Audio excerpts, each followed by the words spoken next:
and all is still go as we monitor our status for it. Good luck and Godspeed. Have you ever had a premonition, a feeling that something dreadful was about to happen? No, Mother, I have not been drinking. Do you happen to have a pair of birds that are just friendly? We all go a little mad sometimes. I have to go back into the past once more, just once more.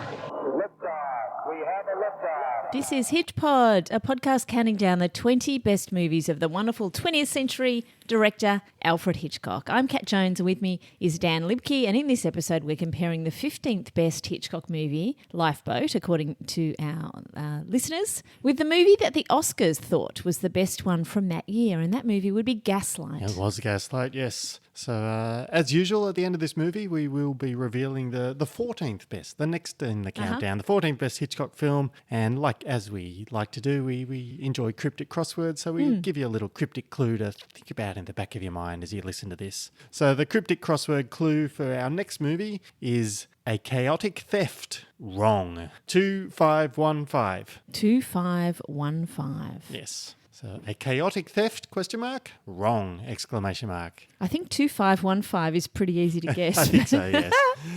Anyway, so while you ponder that, and you may have already solved it, we will move on to Gaslight. So Gaslight obviously came out in 1944, same as Lifeboat. Has an IMDb rating of 7.8 out of 10 and a very good Rotten Tomatoes score of 89%. Our good friend Bosley Crowther had some thoughts on it. Bosley enjoyed it. Bosley said, with Mr. Boyer doing the driving in his best deadpan hypnotic style while the flames flicker strangely in the gas jets and the mood music bongs with heavy threats, it's no wonder that Miss Bergman goes to pieces in a most distressing way. So I guess spoilers for Gaslight if you didn't know that that's something that happens. Yeah. I can't remember the music at all. No, not me. Not me. I also can't remember whether this movie, just thinking about it, is this movie in colour or black and white? I mean, I'm sure it's black and white. Yeah. It was not noticeable as you were watching it. I'll give you the clue for why it's in black and white, because the nominations for the movie are Best Actor, Best Screenplay, Best Supporting Actress, and Best Cinematography, black and white. And also one for Best Actress, Best Art Direction, black and white, as well as, of course, Best Picture, right? Yes, Best Picture and Best Actress, well deserved for Ingrid Bergman. I mean, you will have some people trying to tell you that Going My Way won the Best Picture Oscar. No. But absolute lie. That's completely wrong. You've got to trust us on this one. Wikipedia's wrong. IMDb's wrong. I mean, trust us. Going My Way, no one knows anything about that movie. Gaslight was definitely the Best Picture. Well deserved too. And it's very easy to get this movie. It is available to stream on Amazon or iTunes. It's everywhere. Everywhere. Stars Charles Boyer. He plays Gregory. Stars Ingrid Bergman. She plays Paula, who we know, of course, recognise her from Notorious and Spellbound in the Hitchcock canon. We've got our old friend Joseph Cotten. He plays Brian, and of course we remember him from Shadow of a Doubt and, to a lesser extent, Under Capricorn. And Mae Whitty was making a beautiful supporting role here. She was from The Lady Vanishes, and she was also on a train on The Lady Vanishes. Yes, she was. As Miss Froy. She's on a train in this one too, which is just glorious. Yes, and it was also the debut of Angela Lansbury, who made her. I did not recognise her. She's very young in this. Very young Angela Lansbury. So the synopsis of this one is, 10 years after her aunt was murdered in their London home, a woman returns from Italy in the 1880s to resume residence with her new husband. His obsessive interest in the home rises from a secret that may require driving his wife insane. Not sure about require driving his wife insane. No, we'll get to that. We'll get to that later. It may not have been a requirement, but he enjoyed it nonetheless. He did indeed. So it was written by John Van Druten, Walter Reich, and John L. Balderston. They did the screenplay based on the play by Patrick Hamilton. And the director was George Cukor. He also did My Fair Lady and The Philadelphia Story. They're probably his other two big famous movies. And it is a crime/drama/mystery with the tagline, "This is love, clouded by evil, darkened by a secret no one dared to tell." So that's a pretty good tagline. It isn't bad. There wasn't much love in it, though. Not much love. I guess that's what you get when your love is clouded by evil. Yes. All right, so we are, of course, about to run through the synopsis of what exactly happened in this movie. So if you haven't watched it, you've got to go away and watch Gaslight, surely. Everyone has to see Gaslight. Yeah, so off you go. Go watch that, and when you've finished, come back and listen to us recap that for you. So we do begin in 1875. This is when famous opera singer Alice Alquist, she's found murdered at her London home, and her niece Paula is sent off to Italy to follow in her footsteps, the musical footsteps at this point. There doesn't seem to be any plan for her to follow in the being murdered footsteps, at least not at this stage. Yes. Yeah. So we cut to several years later. We see her rehearsing with her pianist, Gregory, and it turns out that she and Gregory are secretly in love. So they scurry off and get married, and Gregory reveals to her his desire to live in London. And this is all part of a very long-term plan from Gregory. Indeed. And of course, she can no longer work as an opera singer, I presume, after she gets married. Once you're married, you've got to just be a wife, apparently. So Paula's not particularly keen to return on London. She's still kind of scarred from the memories of her aunt being murdered, but Gregory's very insistent. He somehow imposes his will on hers, as you should probably get used to as you watch this movie. And they indeed move back to London, and furthermore, straight back into the old townhouse where the aunt was murdered, and which Paula now owns. But to ostensibly make things less stressful for Paula, Gregory suggests that maybe we should just take all of Alice's old furnishings, pop them in the attic, and then you don't have to ever see them again. And this seems very caring and sensible, although also deeply suspicious, because everything that Gregory is doing exudes this air of evil and nastiness. And anyway, while packing up to move everything upstairs, Paula does find a letter from somebody named Sergius Bauer. And this letter causes Gregory to react very angrily. He crumples the letter up and throws it away. And he then hires a couple of servants. He hires a cook and also Nancy the maid. Nancy the maid is the young Angela Lansbury. And this is where he starts with the mind games. He convinces Paula she's forgetful and sick and generally not well enough to deal with the outside world. So it begins. And there are definite clues about how suspicious we should be about Gregory. He's a villain right from the start. Clues like he knows more about London than he says he really needs to know for someone who's just arrived. Yes. So Paula, starts to exhibit some anxious behaviour. She, opens the door and thinks about going out, and then she has second thoughts. Am I well enough to do this? And changes her mind and goes back inside. And this is all noticed by a Scotland Yard detective who is Brian, who is played by Joseph Cotten. Was his name really Brian? It was, yeah. It's a terrible name. I may just call him Joseph Cotten from now on. I think we need to call him Joseph Cotten. Brian doesn't feel like a name from the 1880s to me. No, it doesn't, yeah. Anyway, so Joseph Cotten attempts to reopen Alice's murder case, but his superiors basically accuse him of doing so just because he finds Paula to be very attractive. And it can be both things, yeah, right? Of course. Usually in movies it's both things. Yeah. Anyway, Paula eventually manages to convince Gregory maybe one time she can go out. So he convinces him to take her to a music recital at a friend's place or something. She threatens to go on her own, and he says, no, wait for me. I'll put my coat on. I'll come with you. Yes. And of course, once he gets her to this music recital, he does take the opportunity to humiliate her in public and further mentally torture her. He basically accuses her of stealing his watch, which he's planted in her handbag, and she kind of starts cracking up and has to flee the recital. So she breaks down, and Gregory then reveals to her that her mother died in an asylum. He's been doing some research, which is why she was raised by her aunt, and he starts preparations to send her away to an asylum as well. But luckily, Cotten is on the case. Cotten's going to sort this all out. So he joins up with some random police officer. They watch Gregory as he skulks out each night, and they see that he goes out, but then they don't know where he goes after that. And they eventually work out that he's sneaking back in via a house a couple of doors down and re-entering his own house's attic via the roof. And that's where he's searching for the jewels that Alice used to own, Paula's aunt. So he's skulking around in the attic all at night. Paula can hear him up there, or she just hears random thumping noises. And most importantly, as he turns the gas lights on in the attic, that makes the ones in Paula's room dim. Hence the title of the movie. And this, of course, is the clue that something's going on. But Gregory, being Gregory, just convinces Paula that she's imagining this. And he's also kind of, not quite inadvertently, I think he planned this. The cook is quite deaf, so when Paula asks her if she can hear the noises upstairs, she says, "I can't hear anything." So I think that was again part of his nefarious scheme. Yes. Luckily, however, Cotton's on the case. Cotton on the case. He sneaks into the house and he tells Paula she's not as crazy as she seems, and he pokes around and he finds some evidence that Gregory is actually this Sergius Bauer person who's known to be the man who murdered Alice, and So this happens just in time because Gregory has finally found the jewels in the attic. They're on a dress that Alice used to wear, I think, when she performed. And there's a kind of a big confrontation between Joseph Cotten and Gregory, and it ends with Gregory tied up in the attic, and Paula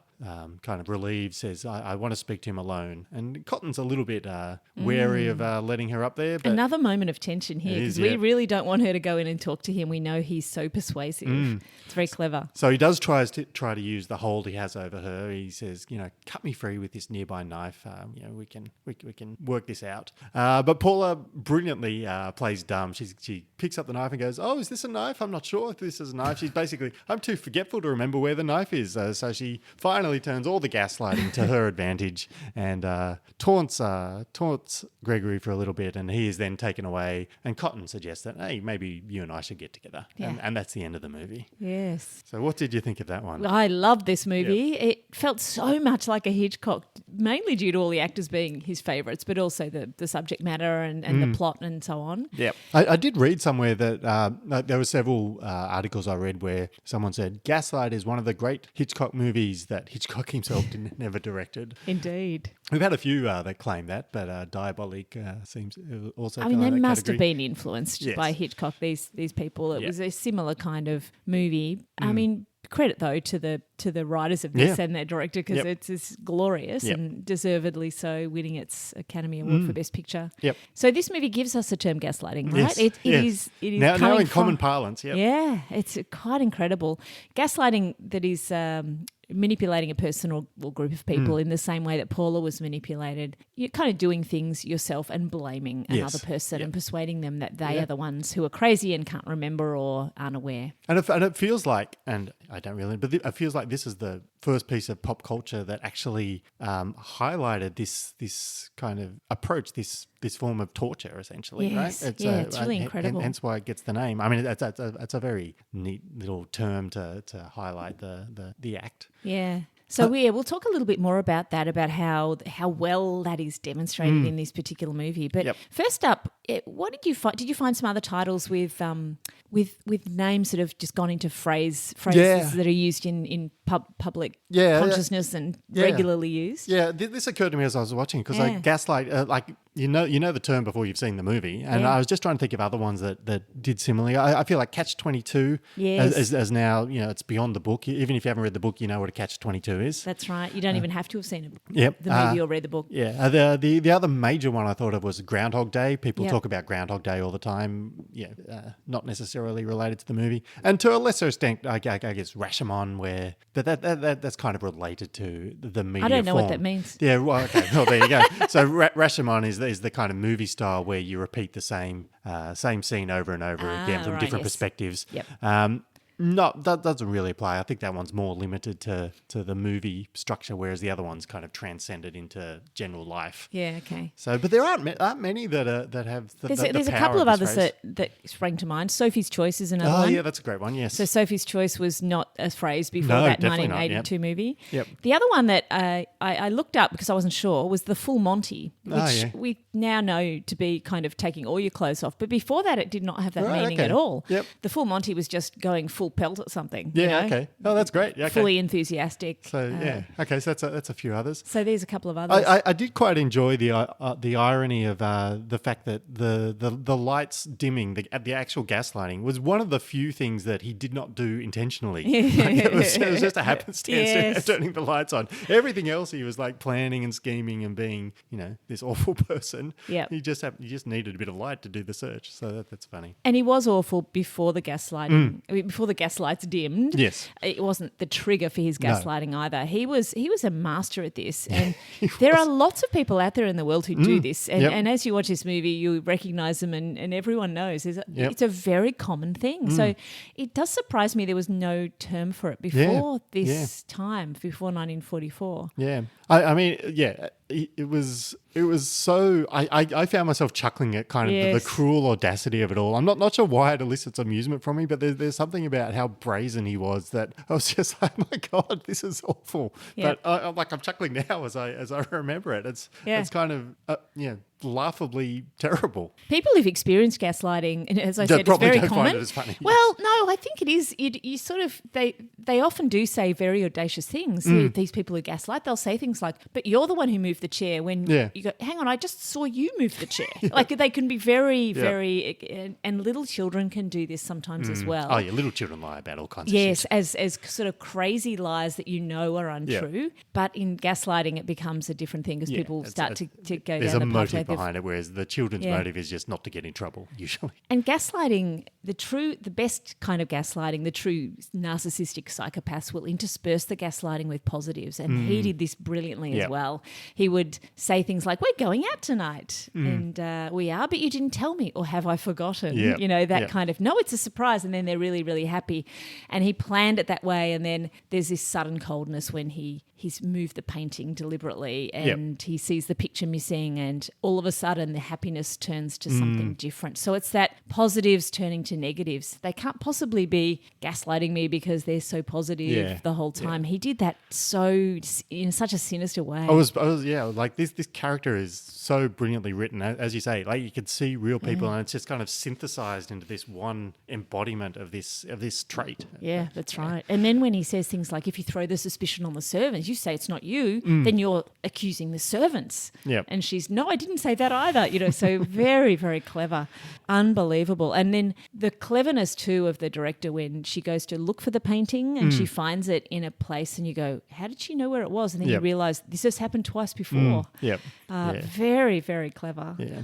The other example of that was when he said, tell Miss, I keep thinking she's Miss Froy, Miss Twist or whatever Dame Whitty's name was. Tell Miss Twist that your mistress isn't well enough to see her when she comes calling. And then he tells Ingrid Bergman, no, of course you could have seen her if you wanted to. You know, this sort of reversal of positives and negatives were incredibly sinister. Yeah. Although, having said all that, I'm still not entirely sure any of the gaslighting was necessary. If he clearly didn't care about her, so why not just let her go out? She can live a life, go out every night in London town, and he can explore the attic at his leisure. So, I mean, and for that matter, why go through the trouble of marrying her in the first place when he could have just moved back to London and break in via the empty house a couple of doors down? Well, it's still empty. So I'm not quite sure. I guess he needed the gas turned on. Yeah, perhaps. Yeah. Remember? Yeah, At that the is very true. start, Yeah, I they turned the guess gas he did on. need the gas turned on. I did like the fact that we saw the gas being turned on at the very start. We also saw some gas lighting being lit in the street Some literal early gas on. lights, It was wonderful to see all of that. Yeah. Well, the movie was, you're right, there was no need. So But that's clearly his personality, right? yes, it was. The movie was actually about gaslighting. That's where it becomes a really fascinating story. It's called Gaslight, and the movie's about gaslighting. It's not really about the gemstones at all. No. So the gemstones, as They are a MacGuffin. Spoiler. A true MacGuffin. Yep. And the entire gemstone plot was a MacGuffin. In fact, most of the plot was a MacGuffin to allow the emotional gaslighting plot to come out. Yes. Yeah. And I found that really fascinating. If you didn't know what a MacGuffin was before, this is really This is clear because definitely it. Yep. we don't care about the gemstones at all. No, didn't even know that's what he was looking for a good chunk. Yeah. Yeah, it's really great. All right. So what are some other facts about this movie? It was originally a play, as we mentioned. It was written in 1938, and there was a 1940 version of the same film made in the UK. And this is 1944, right? Yeah. Yep. So I mean, obviously a very popular play, and clearly it would be a the great potential, play. the potential for it to be made into a movie was spotted very quickly. Despite the 1940 version of the film, this is the definitive version, right? It's a bigger scale, budget, bigger stars. It did have to be titled "The Murder in Thornton Square" in the UK when it was first released to avoid some confusion. So that was just to avoid confusion with the other movie? I think so, yeah. So people didn't go, I've already seen Gaslight 4 years ago. Why is this coming out again? Yeah. Angela Lansbury's debut was really glorious here. Yeah, she was a great character. I didn't recognise her. Yep. She was young. She was only 17, I think, during the filming, and she was playing a pretty rough around the edges maid here. Yeah, and apparently the scene where she lights a cigarette was not allowed to be filmed until she turned 18, so they had to put that one off a little bit, shoot some of the other scenes. Yeah. We did kind of notice the noir aspects of the Yes. film, which we enjoyed, right? It reminded me so much of Rebecca. The same. That was the first. Within 15 minutes, I was saying Yeah. this has got a very Rebecca feel. It has. It was the same era, going back in time to the Yep. same era. And I think there was a lot of movies, weren't there, around this time? Yeah, so in 2006, the film critic Emmanuel Levy, he kind of talked about this and basically talked about the kind of noir movies of the era, and he basically said, this was there was a film cycle in the 1940s that can be described as Don't Trust Your Husband. And he mentioned it began with the 3 Hitchcock films, Rebecca, Suspicion and Shadow of a Doubt. Yeah. And it continued with Gaslight and Jane Eyre, and then he goes through a whole heap of other movies. But basically he says, all the films use the same noir visual vocabulary and share the same premise and narrative structure. So the life of a rich, sheltered woman Yep. is threatened by an older, deranged man, often her husband. And in all of them, the house, usually a symbol of sheltered security in Hollywood movies, becomes a trap of terror. Oh, that's wonderful. So definitely a theme of the era. So the director, Kukor, Yeah. what was he thinking when he made the movie? Did he choose his own actors? I'm not sure. Well, Ingrid Bergman, I think, was signed on relatively early, and she was able to persuade O'Selznick, who was the producer. She was able to persuade him to allow Charles Boyer to star alongside her. This was despite his contract stipulating top billing. She really wanted to work with him and said, I really want him. And So rightly so. He was fantastic. He was fantastic. Boyer was top billed. Yeah. More gaslighting. Yes. Yep. Ingrid Bergman was pretty good in this, but she was just Ingrid Bergman doing what she does best, which is being miserable. Yes. Right? Yeah. She does it well, though. Yeah. Full credit to her. Yeah. Joseph Cotten, though, he was great too. Yeah. Yes. I'm He's great. Getting more and more every time I see Joseph Yep. Cotten, because we saw him. He was in The Third Man as well, right? So he's been in all these great movies. I think we should just follow Joseph Cotten in the future. Maybe that'll be season 3 of the podcast, the Cotton Files. Apparently, Charles Boyer was a bit stressed during filming because his wife was pregnant and they'd been trying to have a baby for years. And the baby was due after the movie wrapped, but it was delivered early. And so he arrived on set and everyone was toasting the birth with champagne. So that was nice. So he's not an evil man in real life. He's just has this ability to play this remarkably evil person. Incredibly good actor then. And yep. it must have been amusing. I mean, I'd like to see the outtakes of where people were not able to stop themselves from laughing as some of these lines were delivered, because it had that kind of feel about it. Yes. And speaking of the lines, I'll just go through a couple of the very early ones, which is where you get the kind of the first glimmer of how he starts the proper gaslighting. So he just says little thing, just drops them into conversation. So he's just talking away, and then all of a sudden he just says, "You're inclined to lose things, just little things." Yes. And he just drops it in. There's been no evidence of this. No. He just suddenly makes this claim, and she will begin to believe it. And then a little bit later, he just out of nowhere says, "I hope you're not starting to imagine things again." This is just Yes. awful, nasty So stuff. the first one, when he's, you're losing things, he makes sure that she loses a brooch. Yep. And then later on, when she says you're paying attention to the maid, that's when he says you're imagining Yep. things. It Yep. hurts me when you're ill and fanciful. Yes. Yes. What other ones are there? So Nancy, the Angela Lansbury says, "What's the matter with the mistress? She doesn't look. She don't look ill to me, is she?" And Elizabeth, the cook, the housekeeper, says, "I don't know, not as far as I can see, but the master keeps telling her she is." Yes. So Elizabeth is right onto him. Yes. She is aware of this. And then, of course, we've got the quote from the very final moments of the movie, right? Oh, that was a glorious scene. It was so well done. The part where where he said, "Get the knife, it's in the top drawer," and she gets the knife out. And of course, this is also high suspense. Is she going to Is she stab going to him? stab him? Yeah. I thought she was going to stab him. I thought that was how it was ending. But Yeah, no. it really was a great climax. Paula says, "But it isn't here." She's got it in her hand. "It isn't here. You must have dreamed you put it in there." Are you suggesting that this is a knife I hold in my hand? Have you gone mad, my husband, or is it I who am mad? No knife here. Is this a knife? Oh no, she drops it. Oh no, I lost it. I'm always losing things. So Fantastic. it was really such a great speech at the end. It was a perfect ending, and I think we both thought I probably should have just ended on that that speech, right? If it ends there, bang, you're done. You don't really need to. You can assume she hooks up with Cotton afterwards. I think so. I think the sequence at the end This is before the final sequence we just talked about. But before that, when Cotten comes into the house, he persuades Elizabeth to let him in. It was really fascinating that he was very honest and direct. Yes. He did not beat around the bush at all. In fact, he was a little bit too direct. Your husband is a murderer. Like, he was really full on. Just the opposite to the husband was quite a contrast that I thought was brilliantly done. I loved that as well. Yep. And he says, you're not going out of your mind. You're slowly and systematically being driven out of your mind. I mean, he couldn't have really known that, but it was a nice bit of artistic license. Yep. When the gaslight goes back up, we know the husband's on his way back and there's suspense is happening. And that's when the husband knows that his desk has been opened by Cotten, and he calls Elizabeth in, and she's the one who then gaslights by saying, there was no man here. Yes. And that was so great. So now Paula wonders, was I imagining the man? But this is good gaslighting. This is protecting her. Protective gaslighting. And it has the same impact. Yes. And she's now thinking, well, he validated everything I was thinking, but did I imagine all of that? So it was just such a wonderful sequence. Occasionally, Elizabeth says things like, you see how it is, and the little maid says, I see exactly how it is. So they knew what was going on. Yep. And then Joseph Cotten, I'll give the last line to him, the best line. He says to Gregory, as a mere figment of your wife's mind, I could hardly be said to have any business here.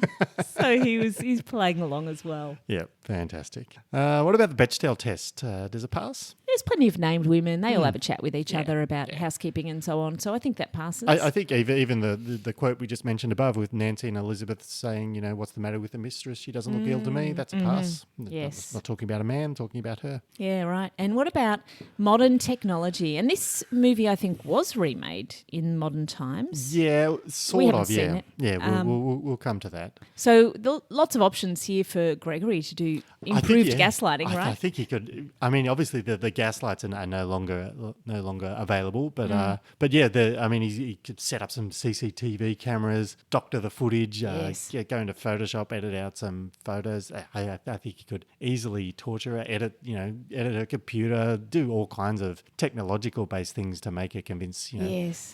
Claim he's received text messages from her, and that she's wiped things from her phone. Yeah. There's all sorts of possibilities there. In fact, they're all more boring than what technology gaslighting is easy, a little bit too easy. I think he has to use his wits about him with moving paintings off the wall. Yes. Yeah.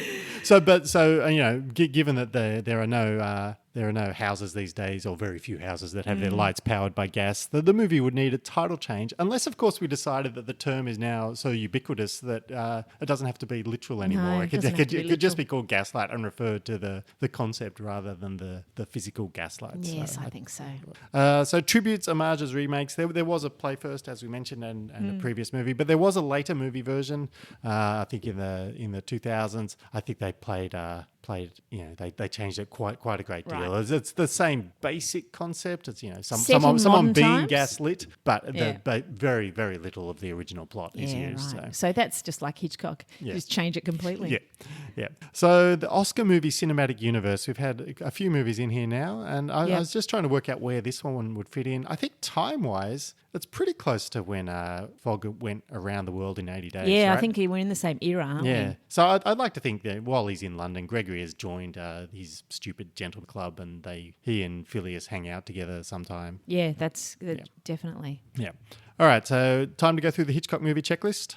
Lots of things that do appear in the checklist. So we talked a bit before about the MacGuffin, which were Alice's jewels or Gregory's motive. Yeah, the purest MacGuffin there is. It's just like no one cares. It's just an excuse to get the plot into action. And he had no reason. The other thing about this MacGuffin that makes it so good is he had no reason for wanting the jewels either. No, he just liked pretty things. Yep.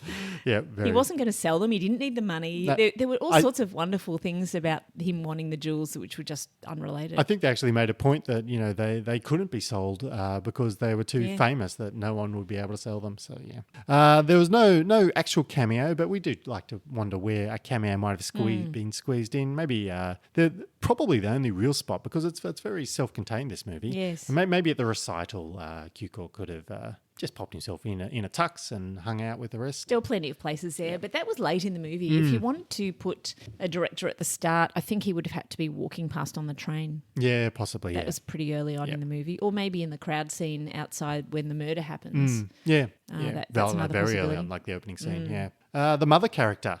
We had a couple, really. We had Mae Whitty's sort of nosy neighbour who played a little bit of a mother character, although she was not. She was more, but she was the kind of mother character comic relief portion, right? Yeah, she was more intrusive than protective. Yes. But really, the cook character, the cook housekeeper, Elizabeth, she was definitely keeping a bit of an eye on Paula. Yes, I think that's right. A lead character at a standstill or on the run. Well, Paula is completely at a standstill, right? She's trapped in her house. That's right. Convinced she's not well enough to go outside. She's not really allowed to go anywhere, and he's definitely keeping her under lock and key. Again, another thing that true narcissistic, psychopathic gaslighters do. Yep. They keep their partners locked up. Just to comment on that too is that it's really not so much about trying to get the jewels here. It's just about control. Yes. So even if there were no jewels around, It gets off on it. he just gets off on this controlling this woman and making his will,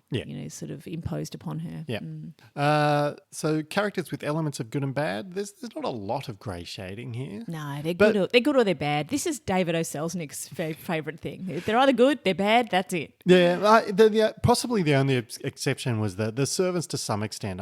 There were times when I wondered if Angela Lansbury's character Nancy was in on the gaslighting. Like there were a few times because she was just. She played along. Had the prickly edge to it. Yeah, she played along a bit. But I was glad that she wasn't explicitly part, it wasn't a scheme that she was getting up to. It was just, that was it's just more her. clever if it's just him on his own. Yes, exactly, yeah. So but she was enjoyed definitely a bad character. There was nothing good about her particularly. And I think we were supposed to expect the housekeeper was a good character. I think they were all either good or bad. Yeah, that's true, yeah. Yeah. Yes. The smart young woman, Paula doesn't really qualify. She's smart, right? I don't think we have one. Right at the end, when she throws the gaslighting back at Gregory, that's probably the highlight of her. Yes. The bumbling cops. Well, we had the opposite of Yes. bumbling cops here. It's a subverted Hitchcock trope here. Gregory was occasionally getting the better of the cops, but really they didn't take long to work out what he was doing and to get on top of him. Yeah, so even when they lost him in the fog, when he ducked out of the house and they're trying to keep a close eye on him, they used the fact that he disappeared to deduce how he was getting up into the attic. So that was very clever. So Yeah, it good was work, wonderful. Cotton. Staircases. Oh, see, we had a lot of staircases and a lot of moments where Paula was looking down the staircase and Elizabeth was looking up. Yep. So I really like that was often the case that she was calling down to Elizabeth for help. Yep. And Elizabeth, again, being a little bit older, wasn't inclined to go up and down this massive... I mean, it must have been about 3 or 4 several levels, stories. yeah. These townhouses in London are often 4 stories high. Yep. So some other tropes, courtesy of TV tropes. We've got Alone with the Psycho. That's great. Right at the end. Yeah, that's great. Similarly, there's quite a few here right at the end. The Bound and Gagged, classic Bound and Gagged. Yeah. The Dog Bites Back, again, the final scene. Wonderful. Driven to Madness, a classic. We did enjoy a bit of A Foggy Day in London Town. Yes, almost every time they went out, I think. Yes.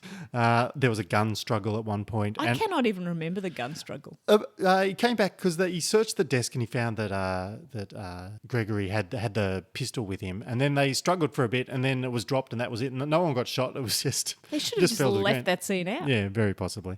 And of course, the classic manipulative bastard, which was Gregory. Presumably, the trope of gaslighting is also a trope that this one started off. The other one that TV tropes had, which I kind of alluded to earlier, was common knowledge. And the common knowledge about this is that this is one of the great moments of Alfred Hitchcock's career, except, of course, that it was directed by somebody else. But they say it's easy to see why people would think it's a Hitchcock film. Classic psychological thriller, one-word title, frequent Hitchcock leads. And, they point out that he did direct a similar film called Suspicion, but that has the opposite climax where the man turns out not to be the murderer, disappointingly. Yes, or does it? Yeah. And I'm not quite sure why I like this movie so much more than I like Suspicion. Yeah. I really hated Suspicion. I think I found him too too charming. convincing, a bit too, yeah. To Cary Grant. You don't want to see Cary Grant doing nasty things. No. All right, so let's compare Lifeboat to Gaslight now. We finally get down to it. How could Lifeboat have borrowed from Gaslight to get a bit of Oscar juice? Well, they would have had to have the boat sort of in the middle of a house. Yes. So I think it's difficult. So best art direction, that probably wasn't going to ever be something that Lifeboat could steal. No, I mean, there could have been maybe some more moody fog on the ocean, perhaps. I'm not quite sure what else. I'm not even 100% sure I know completely what art direction is, but nevertheless, this one clearly had better version. What about best actress, though? I mean, I'm not even sure this is Bergman's best role.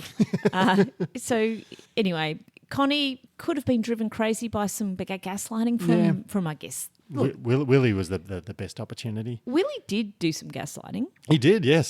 So it's interesting that there was some of it going on. Yep. And he had other motives, of course. Yeah. Maybe Connie could have been driven crazy during, while he's rowing away, and then recovered at the end, and gets one up on him at the end somehow. But that's probably the only way that. It requires an intimate partnership there. Yes. It requires you to be in love with the person in order for them to effectively gaslight. Yeah. So Well, she could have fallen in love with Willie. Well, there was plenty of people falling in love with people. Yes. I think what is more likely is that how could Hitchcock have used the benefits of gaslighting in some of his other movies in order to get closer to an Oscar? I think really all he could have done is some more movies with David O. Selznick, because that seems to be the main factor here. Yeah. You get a producer they like giving Oscars to, and you get Oscars, right? Apparently so, yes. And as you mentioned, Hitchcock could have leaned more into Willie's gaslighting. He did gaslight them a little bit. Gaslight them more. Come on, Willie, let's go. I think maybe if Hitchcock had some endings a little bit more like what Bergman did, I feel like Hitchcock often didn't do that surprise twist ending where the person who's been downtrodden all movie long fights back. Yep. And I think that Hollywood loved that. So I feel like that's something that Hitchcock didn't always do, and that might have spiced up some of his other movies. Perhaps not Lifeboat, but some of his other movies. Well, Spellbound, like that was one of that's probably my favourite bit of Spellbound, the fact that at the end she is able to, she's got a gun held on her and is able to talk her way out of it. Yeah, that's a good example. I love that. So, yeah. I mean, Hitchcock could also make some of the policemen a bit more competent. Maybe that's what was holding him back the whole time. Yeah, the Academy hates when you disrespect policemen. Yeah, that's right. Yeah. All right. But overall, I think, definitely preferred Gaslight to Lifeboat. This is one of the first times where we have preferred the Oscar-winning movie to the non-Oscar-winning movie. Yes. And there's a bit of a theme going on there. Yes. Speaking of themes, if you want to listen to us talk about another movie that deals with kind of a messed up relationship and memories being mucked about with, you can check out our Patreon. That's patreon.com/HitchPod. We've just recorded a bonus episode on Eternal Sunshine of the Spotless Mind. So that's also mucking about with memories and relationships. Yes. So final thoughts. Where did you rank this movie with all of the other Oscar-winning movies we have watched so far? We've watched 5. Yep. It goes straight in at my number 2, just behind The Godfather. So, interesting. Godfather, then Gaslight, then Wings. They're my top 3.